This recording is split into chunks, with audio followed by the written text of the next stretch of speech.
जय राधा माधव जय कुंज बिहारी जय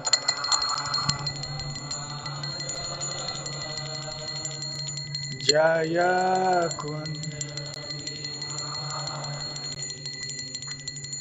जय राधा माधव जय कुंज बिहारी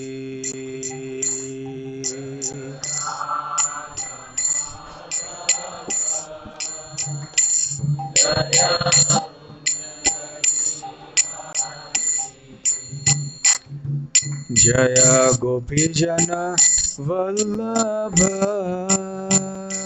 जय गिरिवरधारी जय गिरिवरधारी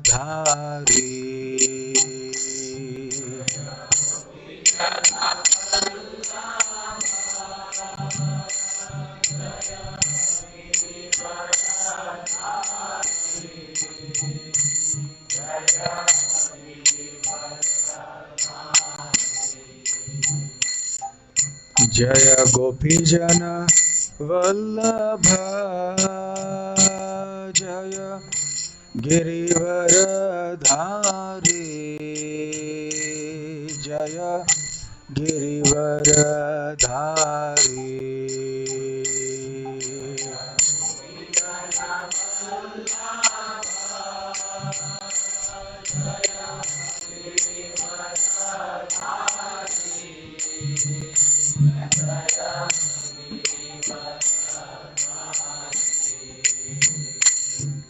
जय यशोदानंदन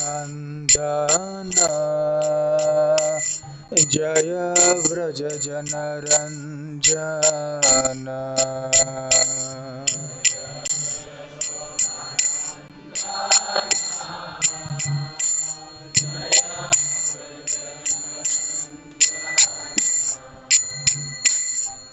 जय यशोदानंदन जय व्रज जनरंजन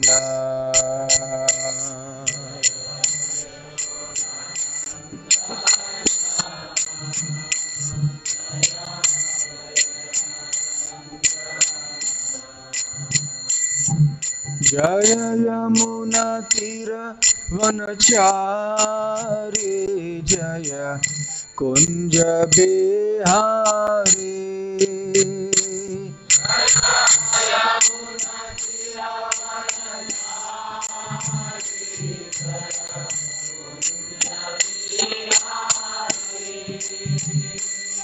जय यमुना तीर वनचारी जय कुंज बिहारी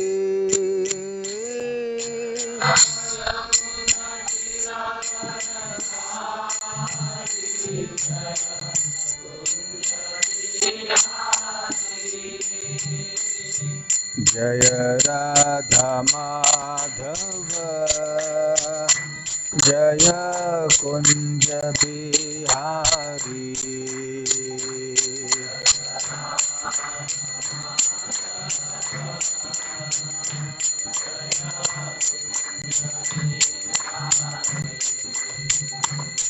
जय राधा माधव जय कुंज बिहारी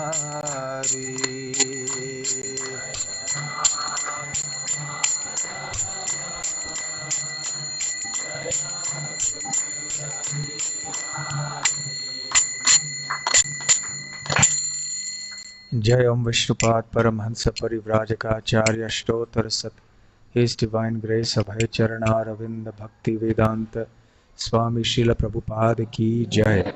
अनंत कोटि वैष्णव वृंद की जय। श्री श्री राधा गोकुलानंद की जय। श्री श्री गौर निताय की जय।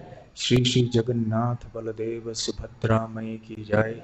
निताय गौर प्रेमानंदे समवेत भक्त वृंद की जय। समवेत भक्त वृंद की जय। समवेत भक्त वृंद की जय। श्री श्री गुरु गौरांग की जय।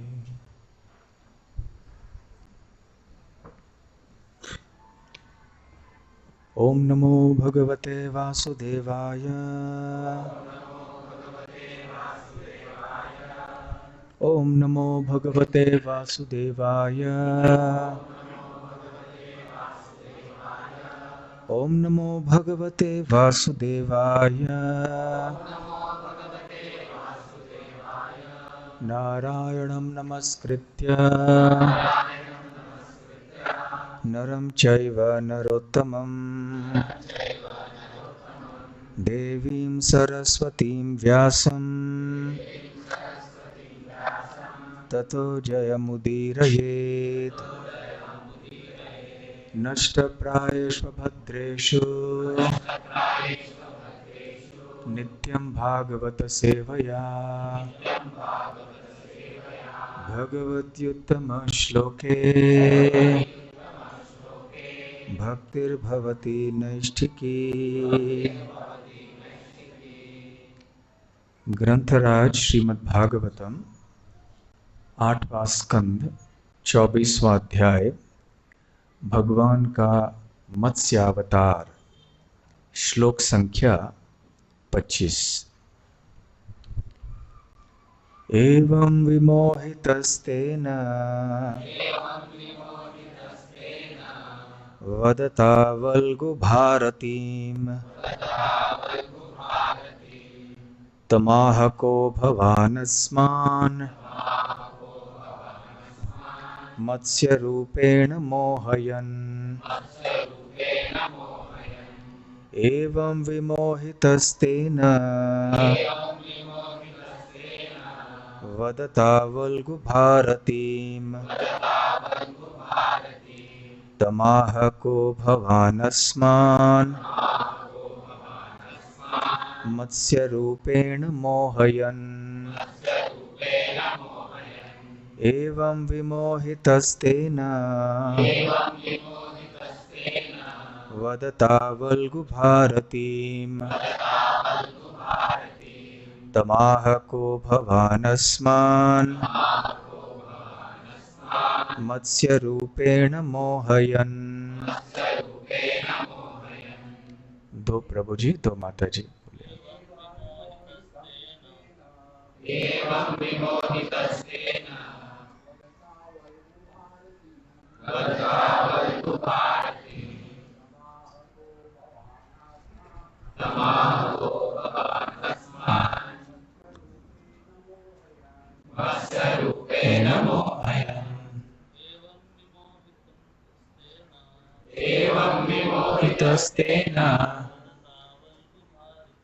वदता वल्गु भारतीम् तमाह को भवानस्मान् मत्स्य रूपेण मोहयन्। एवं विमोहितस्तेन वदता वल्गु भारतीम् तमाह को भवानस्मान् मत्स्य रूपेण मोहयन्। एवं विमोहितस्तेन वल्गु भारतीम् तमाह को भवानस्मान् मत्स्य रूपेण मोहयन्।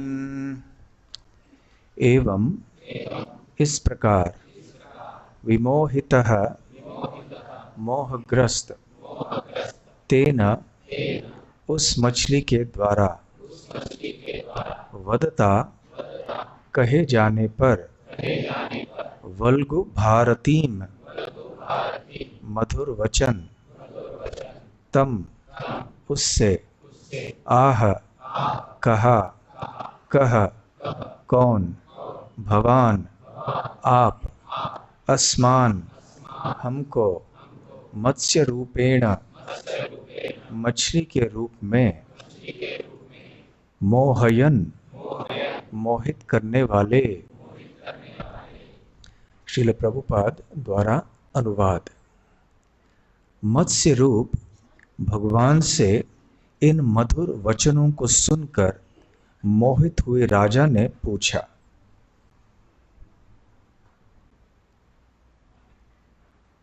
आप कौन हैं? आप तो हम सबको मोहित कर रहे हैं।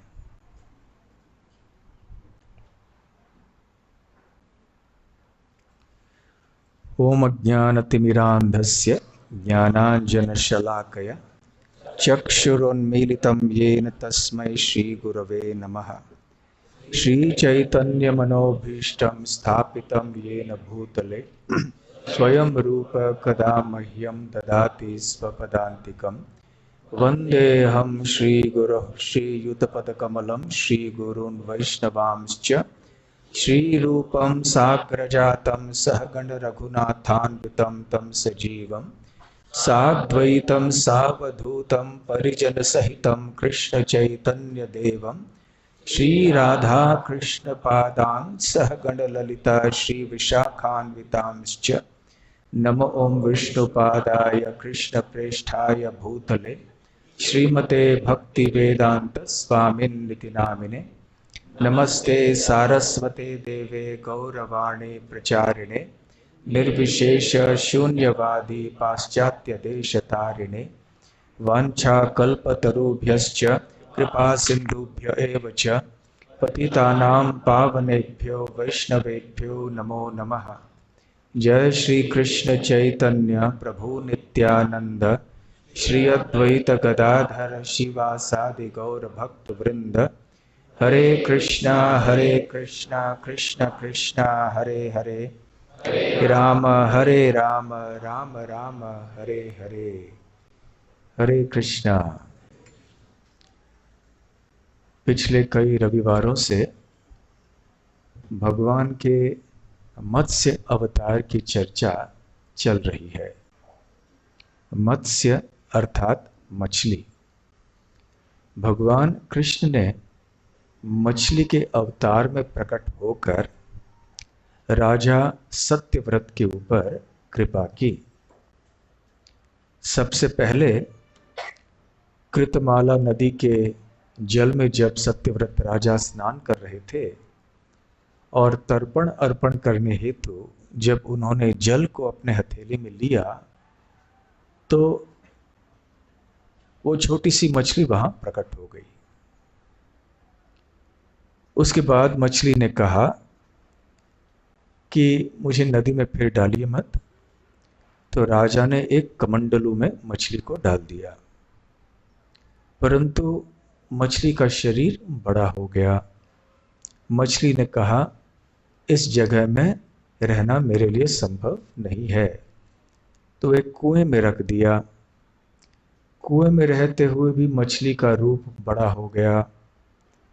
फिर एक सरोवर में डालना पड़ा राजा को उस मछली को। सरोवर का पानी भी कम पड़ गया। उसके बाद एक बहुत बड़े जलाशय में मछली को रख दिया राजा ने। और जब वो स्थान भी कम हो गया तो राजा ने मछली को समंदर में रख दिया। जब समुद्र में रखा फिर भी उस मछली ने कहा कि ऐसा मत कीजिए, क्योंकि ऐसे करने से क्या होगा, यह माम मकर आदयः अदंती अतिबला वीर। हे वीर राजा, आप मुझे यहाँ इस समुद्र में यदि डालेंगे तो क्या होगा, यह इस समुद्र में माम अदंती, मुझे ये खा लेंगे। कौन खा लेंगे? मकर आदयः, मकर आदि ऐसे बड़े बड़े जलचर प्राणी जो होते हैं समुद्र में, वो मुझे खा लेंगे। अदंती, क्योंकि अति बला, वो बहुत बलवान है।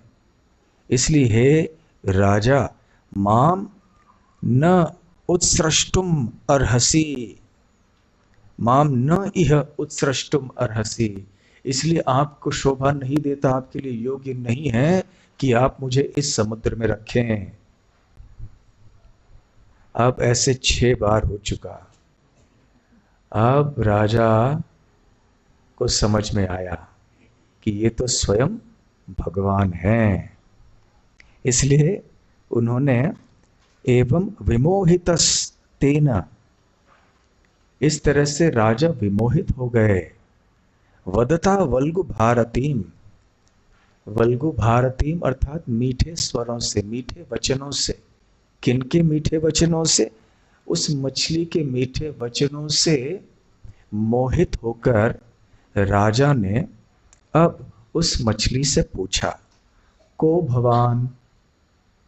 को भवान, को मतलब कहा, कहा मतलब कौन, कह भवान, भवान मतलब आप, कह भवान। तो जब बोलते हैं तो को कह देते हैं हम, को भवान, तो आप कौन हैं?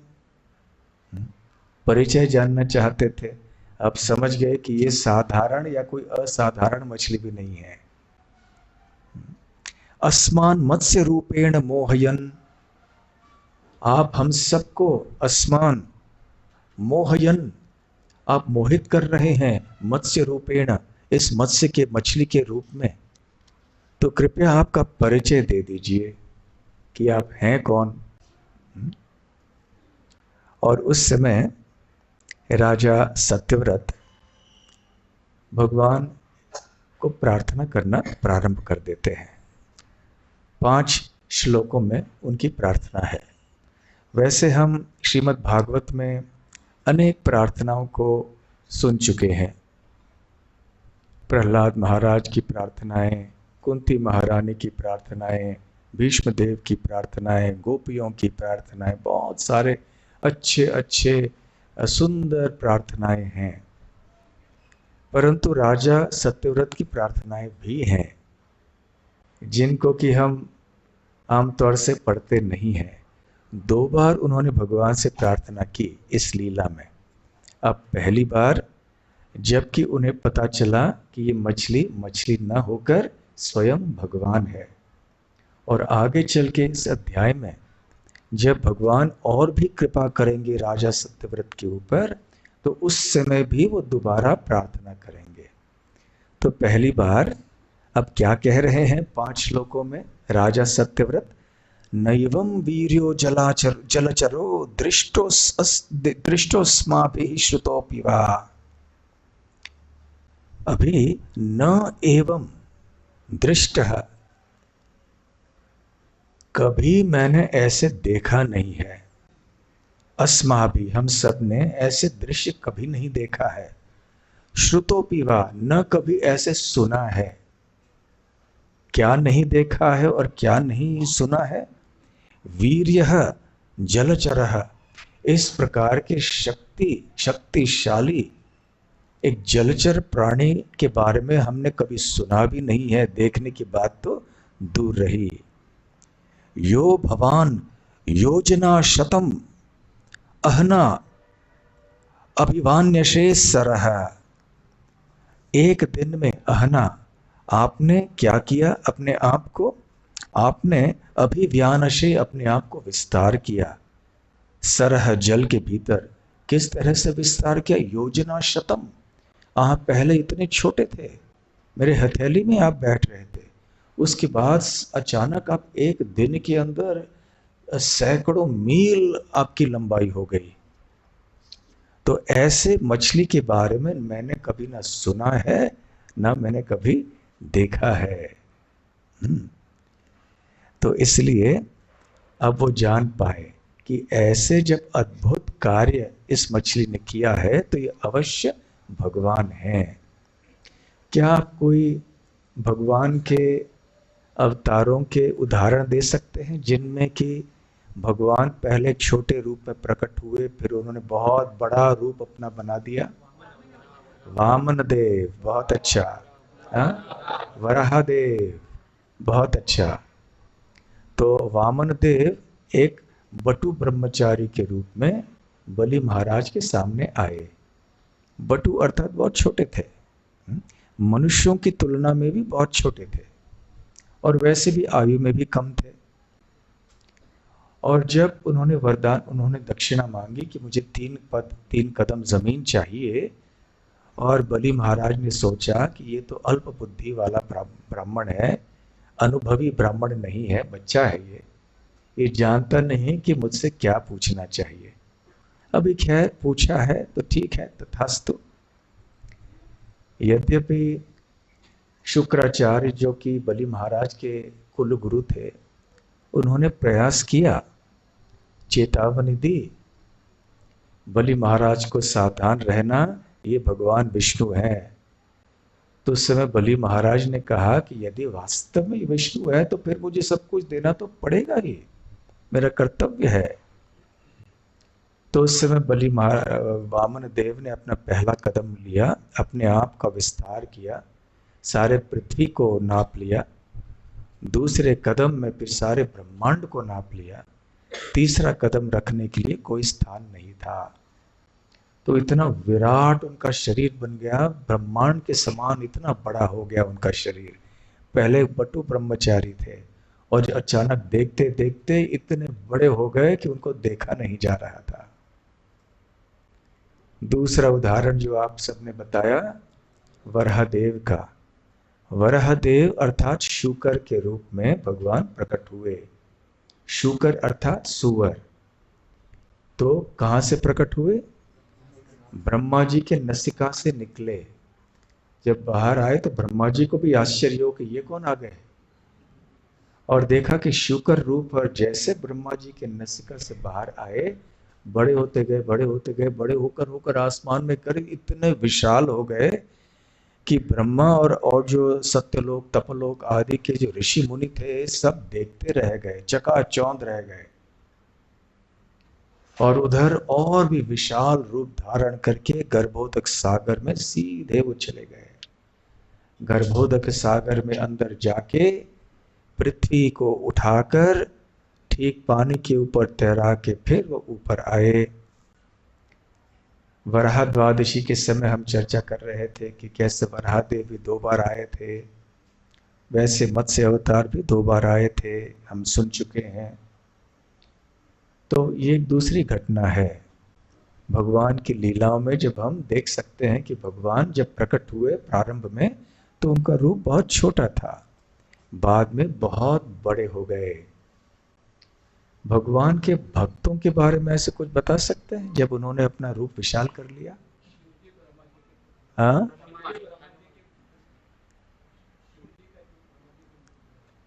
शिव जी भी ब्रह्मा जी के भ्रिकुटियों के बीच में से निकले।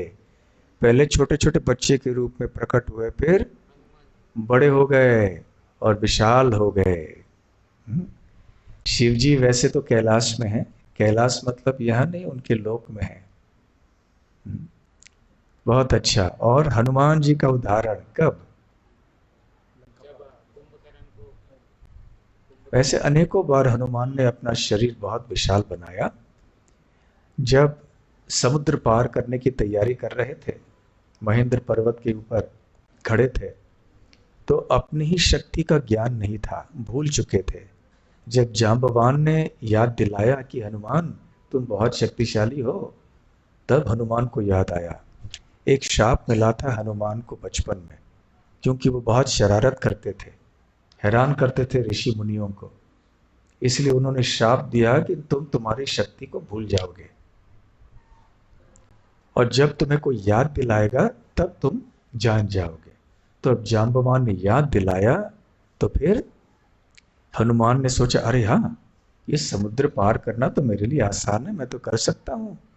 तो फिर उन्होंने अपना रूप बड़ा करना शुरू कर दिया, और बड़े हो गए, बड़े हो गए, बड़े हो गए। सारे वानर जो हैं उधर खड़े थे, अंगद इत्यादि, वो भी देखते रह गए, अरे हनुमान इतने बड़े हो गए, विशाल हो गए, इतने विशाल, ऐसे उनका सर जो है बादलों को छू रहा था। और फिर जिस प्रकार से रॉकेट जब निकलता है ना, ऊपर उठता है तो कैसे आवाज होता है, सारी पृथ्वी हिलने लगती है। तो हनुमान जी तैयारी कर रहे थे उठने के लिए, उस समय पृथ्वी कांपने लगी, और फिर रॉकेट की तरह हनुमान निकल पड़े वहां से और समुद्र पार कर गए और लंका पहुंचे। तो इस प्रकार से भगवान हो या भगवान के महान भक्त हो हनुमान जैसे, वो कभी कभी ऐसे करते हैं छोटे रूप में प्रकट होते हैं, फिर अपने आप को बड़े रूप में प्रकट कराते हैं। स्वयं भगवान श्री कृष्ण ने भी अर्जुन को अपना विराट रूप दिखलाया। जब रथ पे सवार होकर रणभूमि पे वो चर्चा कर रहे थे अर्जुन के साथ, तो जैसे एक साधारण मनुष्य थे वैसे ही बर्ताव कर रहे थे। परंतु जब विराट रूप दिखाया उनको 11वें अध्याय में, तो उनका रूप विराट हो गया, विशाल हो गया। तो ठीक उसी प्रकार से ये कोई आश्चर्य की बात नहीं है कि मत्स्य अवतार की लीला में भी भगवान ने ऐसे ही कुछ किया। अब देखिए, भगवान के ऐसे अवतारों के अपने आप को बड़ा करना ये कोई आश्चर्य की बात नहीं है। आश्चर्य हमारे लिए है, भगवान के लिए नहीं। भगवान का आकार देखिए, महाविष्णु जैसे इतना बड़ा है। अनंत कोटि ब्रह्मांड उनके रोम छिद्रों से उत्पन्न होती है। इस एक ब्रह्मांड की सीमाओं को हम समझ नहीं पाए हैं, और ऐसे अनंत कोटि ब्रह्मांड हैं। तो एक ब्रह्मांड यदि महाविष्णु के रोम छिद्रों से निकल रही है, तो हम क्या कल्पना कर सकते हैं कि महाविष्णु का दिव्य शरीर कितना बड़ा है? नहीं कल्पना कर सकते। तो वही महाविष्णु जो इतने विशाल हैं, वही महाविष्णु अपने आप को गर्भोदकशाय विष्णु और फिर क्षीरोदकशाय विष्णु के रूप में विस्तार करके हर एक प्राणी के हृदय में विराजमान रहते हैं, और साथ साथ हर एक अणु के भीतर भी रहते हैं। एक अणु कितना छोटा होता है, अणु को हम देख भी नहीं सकते हैं, और उसके अंदर भगवान विराजमान रहते हैं। तो देखिए भगवान महाविष्णु कितने बड़े हैं, और अणु के भीतर उपस्थित भगवान कितने छोटे हैं। तो भगवान के लिए कोई समस्या नहीं है। भगवान योगेश्वर है, उनकी जो विविध प्रकार की योग शक्तियां हैं वो अपार हैं, अचिंत्य हैं। तो वो अपने आप को छोटा बना सकते हैं, बड़ा बना सकते हैं, जैसा चाहे वो अपने रूप को स्वीकार कर सकते हैं। तो इस मछली ने या मत्स्य अवतार ने ऐसे किया। फिर दूसरे श्लोक में सत्यव्रत राजा कहते हैं, नूनम त्वं भगवान साक्षात् हरिर्नारायणो व्ययः। नूनम निश्चित ही त्वं भगवान साक्षात, निश्चित ही आप साक्षात भगवान हैं। कौन से भगवान हैं? ताकि इसमें कोई अस्पष्टता न हो, कोई संशय न हो, उन्होंने सीधी बात कह दी विस्तार में। कौन भगवान? हरि नारायण है। नूनम त्वं साक्षात भगवान, भगवान हरिर नारायण हरिर अव्ययः। अव्यय अर्थात जिनका घटन नहीं होता, जिनका कभी क्षय नहीं होता। तो आप निश्चित ही वही हरि हैं, वही नारायण हैं, आप वही साक्षात भगवान हैं।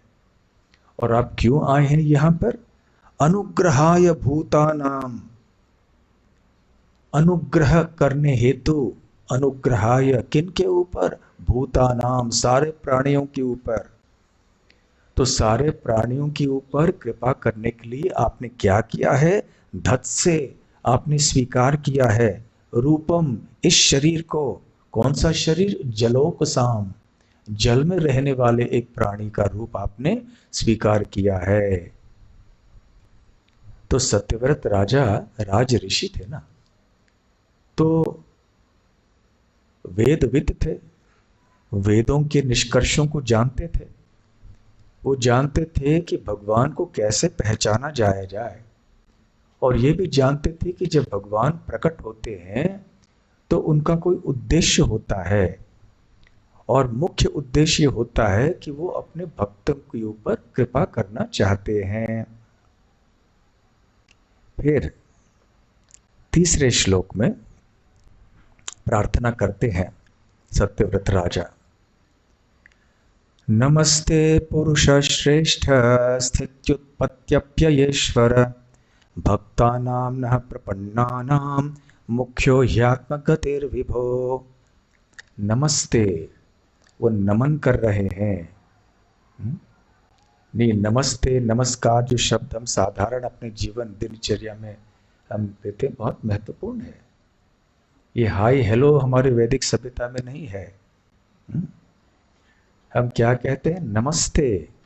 हम जब सामने वाले व्यक्ति को मिलते हैं, हम नमन करते हैं, उनको नमस्कार कहते हैं। हम आजकल ऐसे कह देते हैं नमस्ते नमस्कार, परंतु इस शब्द का तात्पर्य क्या है, इसके बारे में भी हमें सोचना चाहिए। बहुत गहरा शब्द है ये।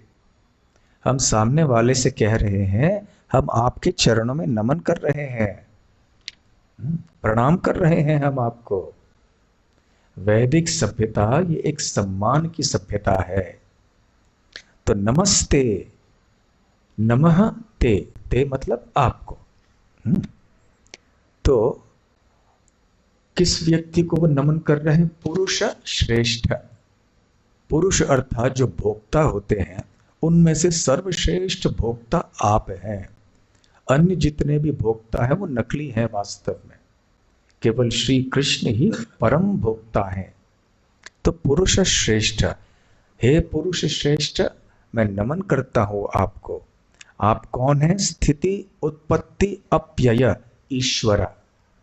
आप ईश्वर हैं, इस सृष्टि के सृजन के, पालन के और संहार के। तीनों ही आपके निर्देशन में होते हैं। आपके आदेशों के बिना, आपके निर्देशन के बिना, आपके शक्ति के बिना ये सृष्टि का सृजन, पालन और संहार नहीं संभव है। और आप वैसे कौन हैं? भक्तानाम न प्रपन्नानाम, जो आपके शरणागत भक्त हैं। प्रपन्नानाम अर्थात वो जो आपके शरणागत हैं। भक्ता नाम मतलब वो जो आपके भक्त हैं। भक्तानाम न प्रपन्नानाम मुख्यो ही आत्मगतिर विभो। हे विभु, हे भगवान विष्णु, आप ही ऐसे भक्तों के नेता हैं। आप ही आत्मगति हैं, उनके जीवन के आप अंतिम ध्येय हैं। आपके सिवाय आपके भक्तों को और कुछ नहीं पता है। तो ये बहुत महत्वपूर्ण बात है। श्रीमद् भागवत में भी बताया गया है, पहले स्कंद में ही, कि भगवान श्री कृष्ण या वासुदेव कौन है, इनका स्थान क्या है। शायद आप में से जो भक्त प्रभुपाद जी के ग्रंथों को पढ़ना पसंद करते हैं, आप इस श्लोक से परिचित होंगे।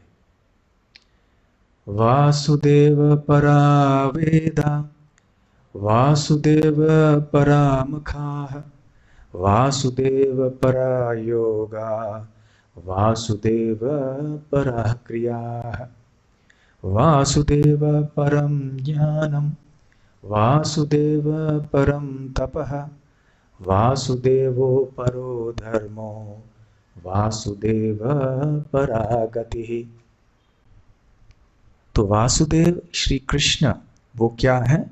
परावेद। ज्ञान प्राप्त करने का उद्देश्य है वासुदेव या श्री कृष्ण को जान लेना। यज्ञ संपन्न करने का उद्देश्य है श्री हरि या श्री वासुदेव को प्रसन्न करना।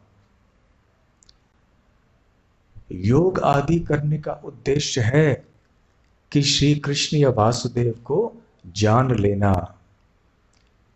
जो हम अन्य जितने भी कार्य करते हैं, उनका उद्देश्य है कि हम भी भगवान वासुदेव को संतुष्ट करें। सारे परम ज्ञान ही वासुदेव हैं, मूर्तिमान ज्ञान ही भगवान श्री कृष्ण है।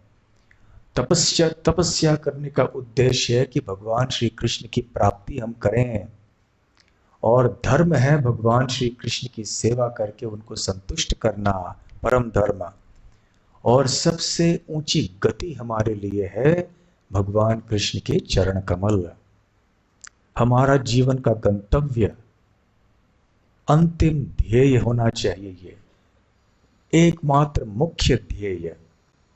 बीच में छोटे मोटे उद्देश्य हो सकते हैं, जैसे कि मान लीजिए हम यहाँ से दिल्ली रेलगाड़ी में जा रहे हैं, तो हमारा मुख्य उद्देश्य क्या है?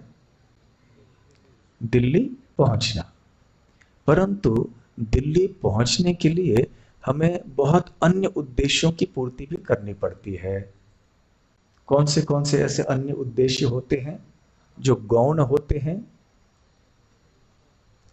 टिकट खरीदना होता है, उसके लिए छुट्टी अपने व्यवसाय नौकरी से लेनी पड़ती है, फिर जाने की तैयारी करनी पड़ती है, कपड़े वगैरह सब रखने पड़ते हैं, फिर हमारे सीट के ऊपर कोई बैठा तो नहीं है देखना होता है, हमारे सामान को बांध के ठीक से रखना होता है, रास्ते में प्रसाद साथ में ले जाना होता है।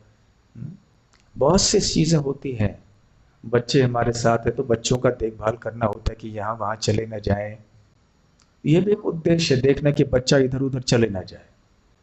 परंतु उद्देश्य क्या है कि सभी लोग सही सलामत दिल्ली पहुंचे। तो ठीक उसी प्रकार से हमारा अंतिम गंतव्य है भगवान कृष्ण की प्राप्ति करना। ये एकमात्र ध्येय है हमारा।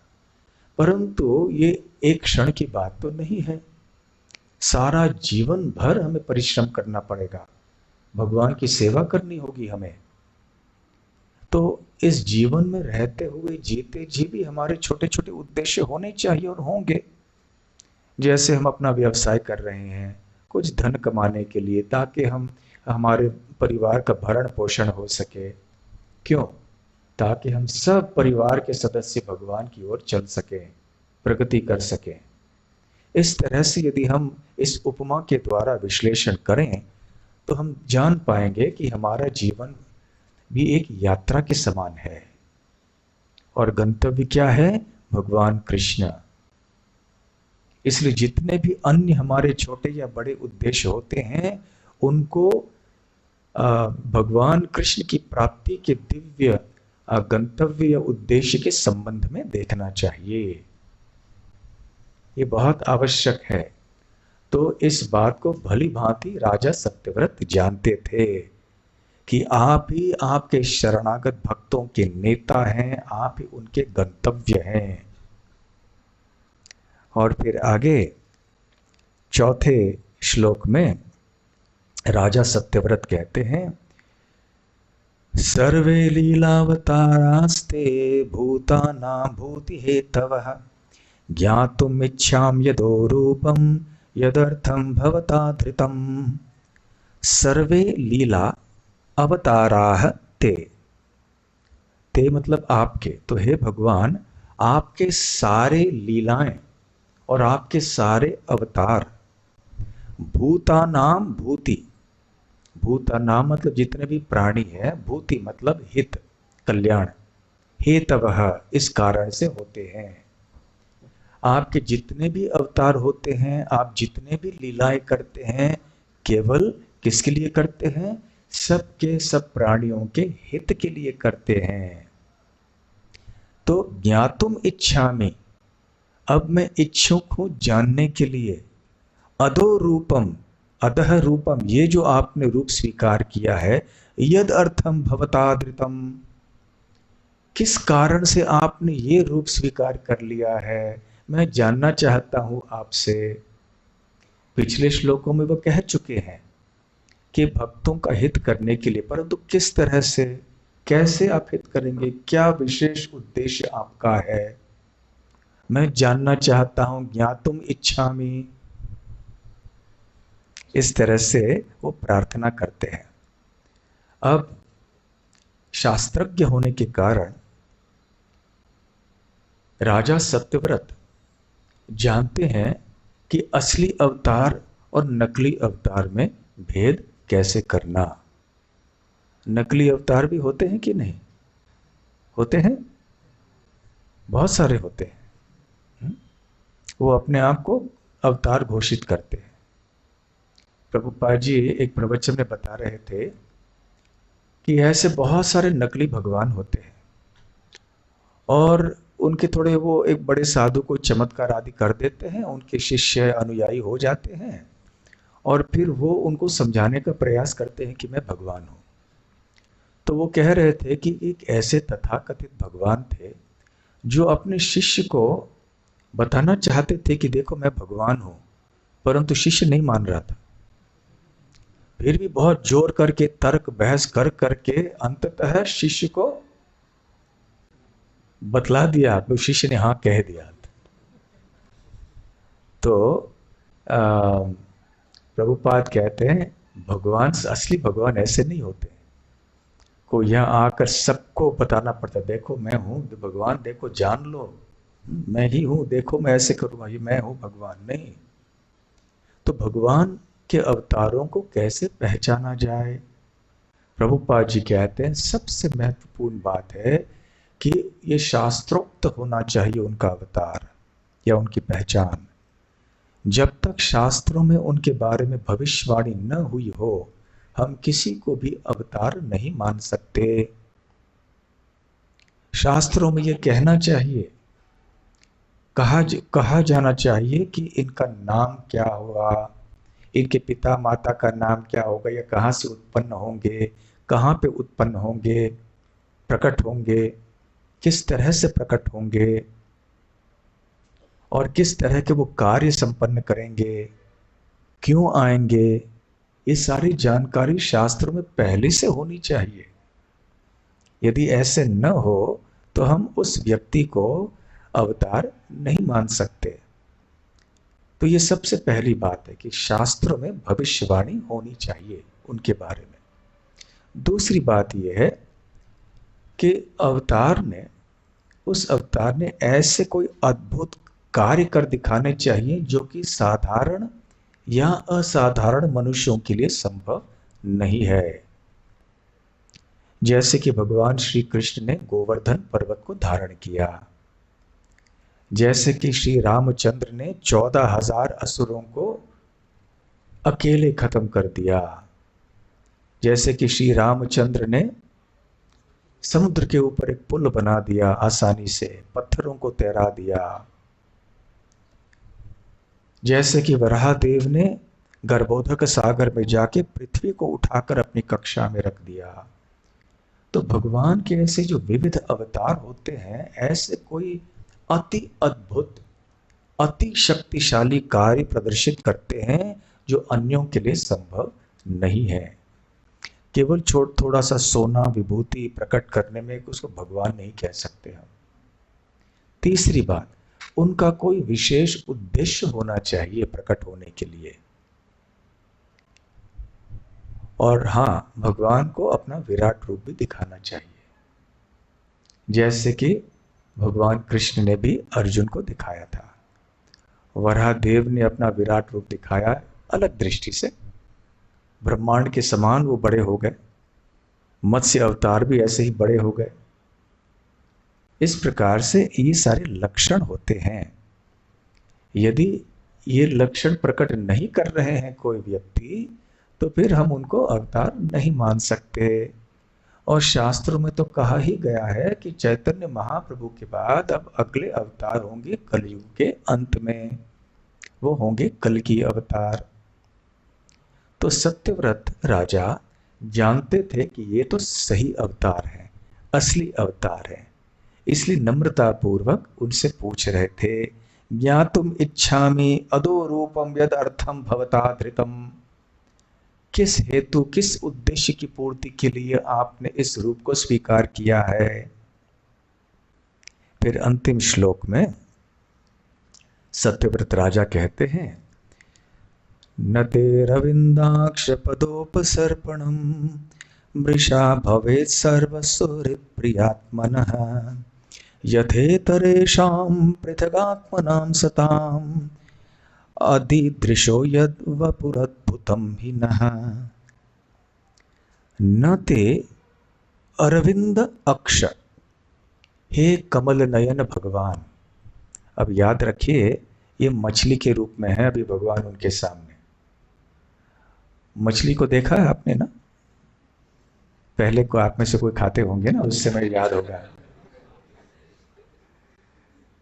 भक्ति में आने से पहले। या कभी कभी चित्र भी तो देखा होगा ना। मछली की आंखें कैसे होती हैं? गोल होती हैं। मछली की आंखों को देखकर आपको लगता है कि ये कमल नयन है? नहीं लगता है ना। परंतु जब भगवान किसी भी रूप में प्रकट हो जाते हैं, चाहे वो मछली का रूप क्यों न हो, उनका सौंदर्य घटता नहीं है। इतने सुंदर रूप में आते हैं वो कि देखने वाला आश्चर्यचकित रह जाता है, कितने सुंदर हैं ये। तो मछली के रूप में भी वो अति सुंदर थे भगवान। और साथ साथ क्योंकि सत्यव्रत राजा जानते थे कि ये भगवान हरि हैं, भगवान नारायण हैं, जो कि कमल नयन या पुंडरीकाक्ष के नाम से जाने जाते हैं, इसलिए उन्होंने कहा, हे अरविंदाक्ष, न ते आपके, न ते पदोपसर्पणम, पद उपसर्पणम, आपके चरणों की उपासना, न ते मृषा भवेत, मृषा अर्थात व्यर्थ। हे अरविंदाक्ष, आपके चरण कमलों की उपासना कभी भी व्यर्थ नहीं होती है। न मृषा भवेत, मृषा मतलब व्यर्थ। यथा, जिस तरह इतरेषाम पृथक आत्मनाम सताम, जिस तरह से अन्यों की उपासना व्यर्थ होती है, वैसे आपके चरण कमलों की उपासना कभी भी व्यर्थ नहीं होती है। इतरों की उपासना व्यर्थ क्यों होती है? वो कहते हैं, पृथक आत्मनाम सताम, पृथक आत्मनाम, पृथक अर्थात भिन्न। क्या भिन्न है? आत्मा और शरीर भिन्न है। हम जब पहली बार शुरुआत में भक्ति में आते हैं तो प्राथमिक ज्ञान जो हमें सीखने को मिलता है वो ये है कि हम आत्मा हैं, हम शरीर नहीं है। आत्मा और शरीर में भेद है। सबसे पहले इसी बात को हम सीखते हैं। इसको कहते हैं पृथक आत्मा। आत्मा और शरीर दोनों पृथक हैं, अलग हैं। मृत्यु के समय आत्मा शरीर को छोड़ के जाती है।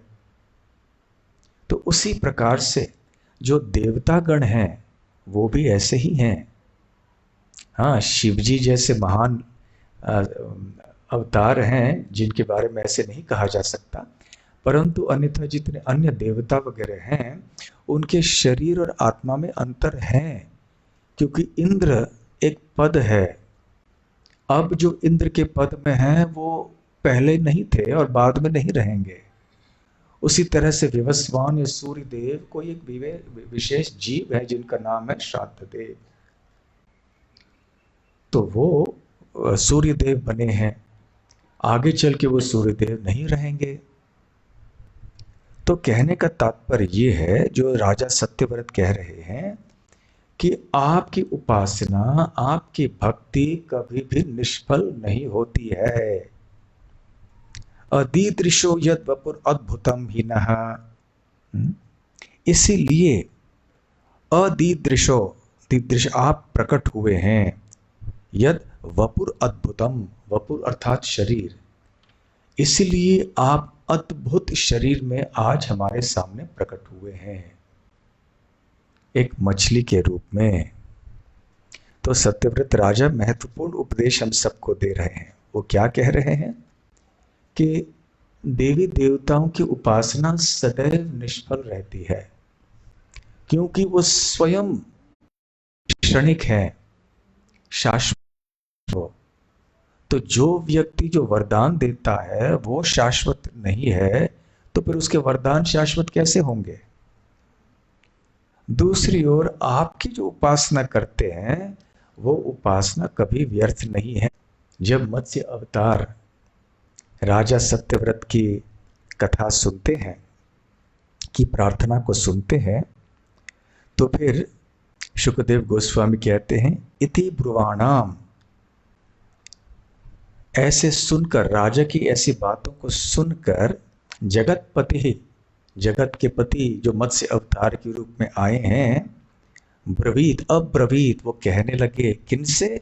नृपतिम सत्यव्रतम, राजा सत्यव्रत से कहने लगे। वही जगतपति, वही भगवान जो कि मत्स्य रूप में आए हैं, युग क्षय, युग के अंत में आए हैं, प्रलयार्णवे, प्रलय के जल में तैर रहे हैं। तो वो क्यों आए हैं? विहर्तु कामः, अपनी इच्छाओं को पूर्ण करने के लिए, लीला में आनंद लेने के लिए, रमण करने के लिए आए हैं, और साथ साथ अपने भक्तों का भला करने के लिए आए हैं। चिकेशुर एकांत जन प्रिय प्रियम। तो शुकदेव गोस्वामी कहते हैं वही भगवान जो कि अपने लीलाओं का आनंद का अनुभव करने के लिए और अपने भक्तों का हित करने के लिए यहां पर आए हैं मत्स्य रूप में। अब भगवान बोलने लगे। क्या बोलने लगे? 6 बातें मत्स्य अवतार ने राजा सत्यव्रत को सुनाई। तो ये 6 बातें आपको याद रखनी चाहिए कि आगे चल के क्या होने वाला है। भविष्यवाणी की भगवान ने राजा सत्यव्रत को। उन्होंने कहा, श्री भगवान उवाच सप्तमे ही अद्यतनाद ऊर्ध्वम अहनी। अद्य मतलब आज, अद्यतनाद मतलब आज से, ऊर्ध्वम मतलब आगे, सप्तमे अहनी आज से आगे 7वें दिन पर कुछ होने वाला है। क्या होने वाला है आज से आगे 7वें दिन पर? एतत् ये जो सृष्टि है, त्रैलोक्यम भूर्भुवादिकम, ये 3 लोक, 3 लोकों की सृष्टि जो है, भूलोक, भुवरलोक, स्वर्गलोक, ये क्या होगा? हे अरिंदम, हे शत्रुओं के दमन करने वाले राजा, निमंक्षति एक बहुत बड़ा बाढ़ आ जाएगा, ये तीनों लोग डूब जाएंगे। क्या होगा इनका? अप्यय अंबोधम, प्रलय जल में ये सारे डूब जाएंगे आज से 7वें दिन पर। तो ये पहली बात भगवान ने सत्यव्रत से कही। दूसरी बात उन्होंने कही कि उस समय मैं तुम्हें एक नौका भेजूंगा, एक नाव भेजूंगा जो कि बहुत बड़ा होगा। दूसरी बात, और तुम्हारे सामने इस प्रलय जल के भीतर एक नौका आएगा। दूसरी बात उन्होंने कही। तीसरी बात उन्होंने कही कि तुम्हें क्या करना है? त्वम तावत औषधि सर्वा बीजानी उच्च वचानी च। उस समय तुम्हें इस नाव में चढ़ना होगा, लेकिन तुम्हारे साथ तुम्हें जितने भी औषधियां हैं, वनस्पति हैं, बीज हैं, उनको साथ में लेकर जाना होगा। साथ साथ सप्तर्षि भी परिवृतः, जो सप्त ऋषि हैं उनको भी साथ में ले जाओ इस नौके में। और सर्वसत्व उपभ्रमितः, अन्य तरह तरह के जो प्राणी हैं उनको भी ले जाओ। कोई पक्षी है, कोई पशु है, कोई क्या है, सबको साथ में ले जाओ इस नौके में। क्या उद्देश्य था इसका? ताकि आगे चल के जब प्रलय का जल कम हो जाएगा, ताकि ये बीज आदि सब रहेंगे, ये प्राणी रहेंगे, पुनः आगे समाज चल पाएगा, दुनिया चल पाएगी। आरुह्य बृहतीम नावम, तो इस बड़े नाव में चढ़ जाना होगा तुम्हें, और फिर आगे चल के ये नौका सब जगह घूमेगा। विचरिष्यसि अविक्लवः, ये नौका घूमेगा, तुम इस नौके में बैठो सप्तऋषियों के साथ, प्राणियों के साथ, पक्षियों के साथ, बीजों के साथ। और उस समय अंधेरा होगा और उजाला या प्रकाश क्या होगा? केवल ऋषियों का जो तेज है, बस उसी उजाले से आपको देखना होगा सामने क्या है। ये नौका चलेगा इस प्रलय के जल में। ये तीसरी बात थी। फिर चौथी बात, उन्होंने एक आदेश दिया राजा को कि जब वो नौका आएगा तुम्हारे सामने और तुम बैठ जाओगे उस नौके में, तो उस समय तूफान चल रहा होगा और समीरेण बलीयसा, समीर अर्थात पवन, बलीयसा अर्थात बहुत शक्तिशाली, तो तूफान का पवन चल रहा होगा, जिससे कि जो लहरें हैं वो ऊपर इस नाव को उछालेंगी और फिर नौका फिर से नीचे गिर जाएगा, फिर उछालेंगी ये पवन उसे। तो फिर उस समय वहां जो मैं वहां पे पास में आऊंगा और उस समय वासुकी सांप को लेकर मेरे सींग को बांध देना इस नौके को। ये चौथी बात कही, एक आदेश दिया। ये वासुकी सांप का नाम सुना है आपने? कौन है वासुकी? हाँ, शिव जी के गले में रहते हैं वासुकी। शिव जी का चित्र आपने देखा होगा ना, गले में सांप रहता है ना उनका, वो वासुकी हैं। और वासुकी के बारे में आपने और कहाँ सुना है? हाँ, समुद्र मंथन में जब देवगण और असुरगण समुद्र मंथन कर रहे थे मंदर पर्वत से, तो उनको एक रस्सी चाहिए थी मंथन करने के लिए। तो इतनी बड़ी रस्सी कहाँ से मिलेगी? तो फिर वासुकी आ गए वहां पर। तो वासुकी को रस्सी बनाकर उन्होंने समुद्र मंथन किया। तो यही वासुकी, इसी वासुकी के बारे में अभी भगवान कह रहे हैं कि वासुकी भी प्रकट हो जाएंगे, उनसे मैं वहां प्रकट हो जाऊंगा तुम्हारे सामने, और उस समय इस नाव को मेरी सींग से बांध देना। पांचवी बात, उन्होंने कहा कि मैं इस नाव को जिसमें कि तुम बैठोगे उसको मैं खींचूंगा और खींचता रहूंगा, प्रलय के जल में मैं तैरता रहूंगा सारे पृथ्वी भर में, और तुम सब इस जहाज में, इस नाव में बैठकर मेरे साथ चलोगे। मैं घुमाने ले जाऊंगा आप सबको सैर के लिए, सारे पृथ्वी भर के प्रलय जल में तुम मेरे साथ घूमोगे। तो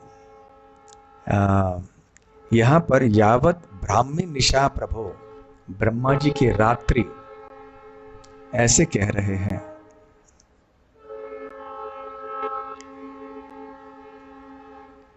ये ऐसे हॉर्न बजा रहे हैं जैसे कल नहीं आएगा। जीवन भर में जो भी हॉर्न बजाने की इच्छा थी एक दिन में समाप्त कर रहे हैं सब। किसी के ऊपर बदला लेना चाहते हैं।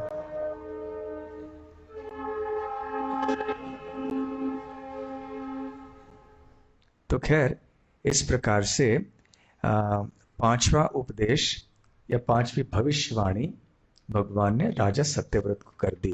वो क्या है कि मैं इस नौके को प्रलय के जल नीचे आने तक खींचता रहूंगा और तुम सब इस नौके के अंदर रहना। और फिर अंतिम उपदेश जो भगवान ने राजा सत्यव्रत को दिया वो ये है, चिंता नहीं करना, मैं तुम्हारी ऊपर ऐसी कृपा करूंगा कि तुम मुझे अच्छी तरह से पूर्णतया जान जाओगे, और तुम्हारे जिज्ञासा के कारण तुम्हें यह संपूर्ण ज्ञान मिल जाएगा और ये तुम्हारे हृदय में मैं प्रकट करवाऊंगा। इस प्रकार से तुम मेरे बारे में सब कुछ जान जाओगे। तो इस प्रकार राजा सत्यव्रत को उपदेश करने के बाद मत्स्य अवतार अदृश्य हो गए। अचानक इतने बड़े रूप में प्रकट हुए थे, अचानक अदृश्य हो गए। और फिर राजा सत्यव्रत प्रतीक्षा करने लगे। कितने दिनों की? 7 दिनों की। तो फिर वो बैठे, कुछ घास को उन्होंने फैलाया जमीन के ऊपर, और उत्तर पूर्व की दिशा में आगे देखकर फिर भगवान विष्णु के ऊपर ध्यान करने लगे। विशेष करके भगवान के मत्स्य अवतार के रूप में ध्यान करने लगे। और जब 7 दिन बीत गए, फिर उस समय क्या हुआ? क्या भगवान के बताए अनुसार ऐसे ही हुआ या नहीं हुआ? यदि आप जानना चाहते हैं तो आपको अगले रविवार को ठीक 1 बजे प्रवचन के लिए उपस्थित होना चाहिए। श्री मत्स्यावतार की जय। ग्रंथराज श्रीमद् भागवतम की जय। गौर प्रेमानंदे। हरि हरि बोल।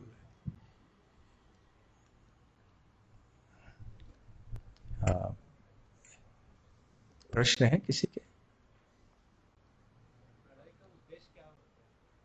प्रलय का उद्देश्य क्या होता है? प्रलय का उद्देश्य होता है कि यहाँ के भौतिक सृष्टि के निवासियों को याद दिलाना कि ये शाश्वत जगत नहीं है। प्रलय नहीं होता तो फिर ये जगत शाश्वत हो जाता। ये जगत शाश्वत होता तो फिर इसमें और आध्यात्मिक जगत में अंतर क्या होता? जब भगवान कहते हैं दुखालयम अशाश्वतम, भगवान का धाम सुखालयम शाश्वतम है, और क्योंकि भौतिक जगत इसके विपरीत है, इसलिए सुखालयम न होकर दुखालयम है, शाश्वतम न होकर अशाश्वतम है। क्योंकि भगवान ने भौतिक सृष्टि की रचना ही इस तरह से की है कि सब कुछ यहाँ चक्र में चलता है। सृष्टि पालन सृजन, सृष्टि पालन सृजन, सृजन पालन संहार इत्यादि। तो जब संहार हो जाता है फिर थोड़े समय के बाद पुनः सृष्टि का निर्माण होता है, फिर पालन, फिर संहार। भूतवा भूतवा प्रलीयते, ये होता रहता है। ठीक है। हाँ, जब भगवान के अवतार को पहचानना है तो शास्त्रों में वर्णित होना चाहिए पहला एक कंडीशन। लेकिन भगवान के तो अनंत अवतार हैं और सभी तो शास्त्रों में लिखे हुए हैं, तो कैसे कभी भी ऐसा हो सकता है कि बिना शास्त्र में लिखे हुए भी बिना शास्त्रों में भविष्यवाणी की हुए भगवान क्या आ सकते हैं? अवश्य आ सकते हैं। भगवान को कौन रोक सकता है? भगवान यदि चाहें तो क्या हम और आप रोक सकते हैं उनको कि देखो शास्त्रों में नहीं लिखा, आप नहीं आ सकते? नहीं बोल सकते ना ऐसे। परंतु शास्त्रों की रचना भी तो भगवान ने ही की है ना, इसलिए शास्त्रों के अनुसार ही भगवान प्रकट होते हैं। शास्त्रों के विरोध में भगवान साधारणतः नहीं जाते हैं। इस तरह से भगवान करते, नहीं तो क्या होता होने की संभावना है, फिर लोग शास्त्रों में श्रद्धा खो बैठेंगे। अरे शास्त्र में तो लिखा गया है, परंतु भगवान कभी भी आ जाते हैं, तो ये भी भगवान हो सकते हैं, वो भी भगवान हो सकते हैं। तो इस तरह से संशय सब होगा सबके मन में। इसलिए भगवान अपने बताए हुए भविष्यवाणी के अनुसार ही कार्य करते हैं। ठीक है।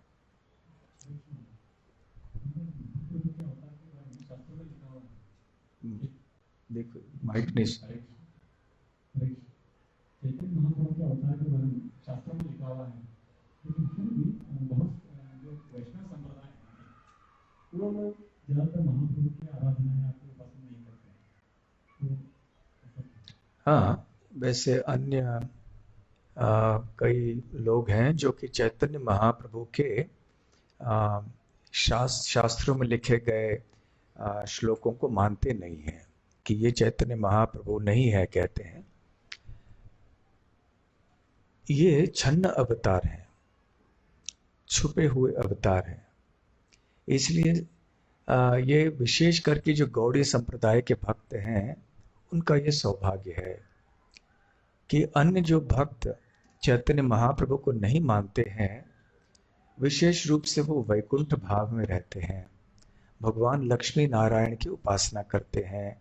तो वृंदावन के भाव में श्री श्री राधा कृष्ण की उपासना करने की इतनी गहराई में उनको समझ नहीं है जितने कि वृंदावन के गौड़ीय संप्रदाय के भक्त होते हैं या मायापुर के।